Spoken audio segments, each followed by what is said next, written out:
You know that feeling you're searching for something online and you just feel like you're talking at the internet, not really with it, right? You type something in and it just throws back a huge list of pages that happen to have those words, but it doesn't really get what you're asking.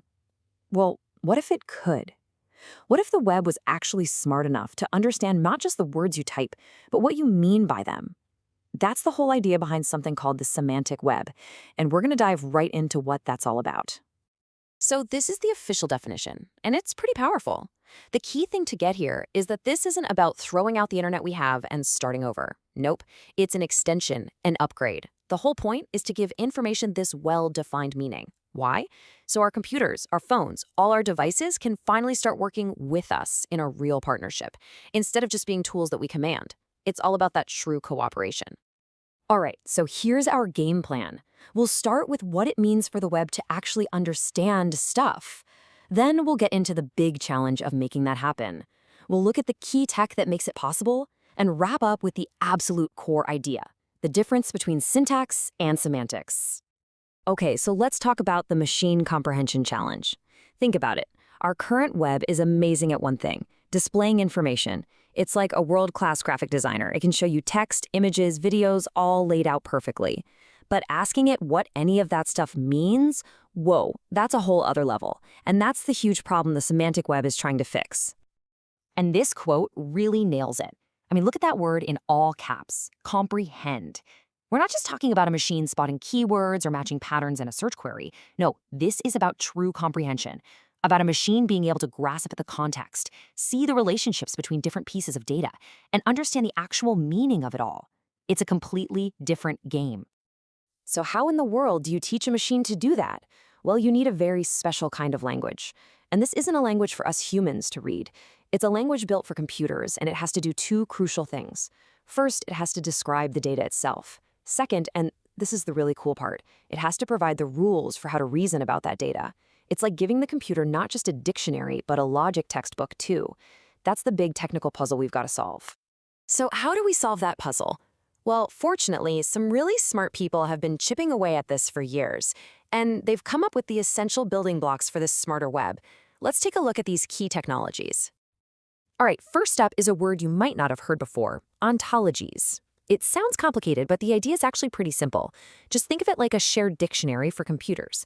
It's a formal way of defining concepts and, really importantly, the relationships between them. It creates a framework so that when one computer system talks about a car and another computer system talks about a car, they both know it's a vehicle with four wheels, an engine, and so on. They're on the same page. And that's where the real power of ontologies comes in. This isn't just about making web pages smarter. We're talking about providing the infrastructure for everything, for databases, for your apps, for all of those smart devices in your house. It allows all these different systems to finally speak the same language. They can reach a shared understanding because they're all working from the same rulebook, the same dictionary. It's a universal translator for data. Okay, so if ontologies are the dictionary that defines the words, how do you actually form sentences? That's where RDF, the Resource Description Framework, comes into play. You can think of RDF as the grammar. It's the official W3C standard, the actual language that lets you describe things on the web in a structured way that machines can easily digest. Now, here's the most important thing you need to know about RDF. It is not for you and me. Seriously, it's not designed to be displayed on a web page for a person to read. It's designed purely to be read and understood by computer applications. The best analogy I've heard is a barcode on something you buy at the store. You don't look at the lines and read them, right? Of course not. But the scanner does, and it instantly knows what the product is, how much it costs, and everything else it needs to know. RDF is basically that universal barcode, but for all the data on the web. All right, now we're getting to the absolute heart of the matter. This is the big idea that underpins this entire concept. To really, truly get what the semantic web is all about, you have to understand the difference between syntax and semantics. So let's break this down. Syntax. That's all about the rules, the structure, the arrangement of things. You know, like in grammar, where a sentence has to have a noun and a verb in the right order. That's syntax. And the web we have today, it's a master of syntax.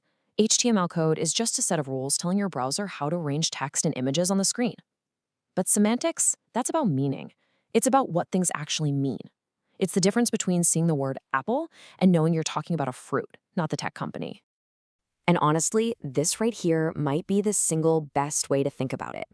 The web we have now knows how to display symbols. The semantic web wants to know what those symbols mean. It's a fundamental shift from a web of documents that are just for show to a web of data that is actually understood by the machines themselves, from presentation to genuine comprehension.